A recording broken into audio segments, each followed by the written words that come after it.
Hello, my name is Cliff Ely of the Ely Law Firm. I'm an attorney who's been representing injured workers in Colorado for over 25 years. Today I'm going to talk about temporary total disability benefits. These are also known as wage loss benefits, and they are benefits which an injured worker receives when he's unable to return to his work because of the doctor's restrictions. Generally, these benefits amount to 2/3 of the injured worker's average weekly wage. But there are maximums. For example, if you were hurt on or after July 1 of 2009, the most you can receive per week in temporary total disability benefits is $807.24.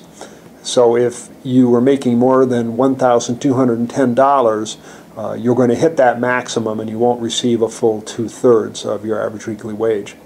However, temporary total disability benefits, or TTD, benefits are not taxable, so that softens the blow of only getting 2/3 or less than your full weekly wage. These benefits are paid while you're off work, and they continue until one of the following happen. If the doctor releases you to work without restrictions or releases you to work at full duty, the temporary total disability benefits stop. If your employer offers you work within your restrictions, those benefits stop also, whether or not you go back to that job.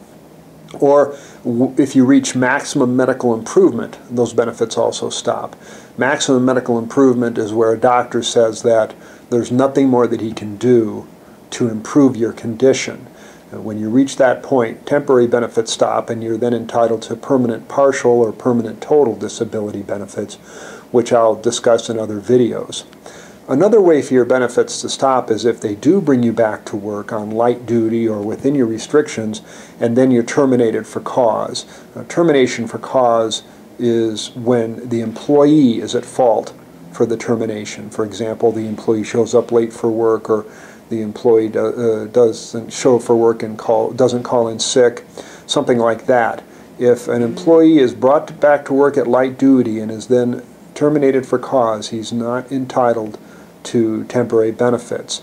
For that reason, if you do go back to work on light duty and the employer, or whatever your restrictions are, the employer is meeting those restrictions, I advise my clients to be the employees of the month, because sometimes an employer will look for a reason to terminate somebody who's been injured on the job, because they know if they can find a reason to blame it on the employee, they don't have to pay the temporary disability benefits. If you return to work on restricted duty and you're making less per hour or working fewer hours, you're probably entitled to temporary partial disability benefits, which is 2/3 of your wage loss after you've returned to work. Average weekly wage is a really important issue here, because if you're going to get 2/3 of your average weekly wage, you need to make sure that your average weekly wage is counted correctly, including overtime and including fringe benefits, which some employees get. And I'll talk about that in another video.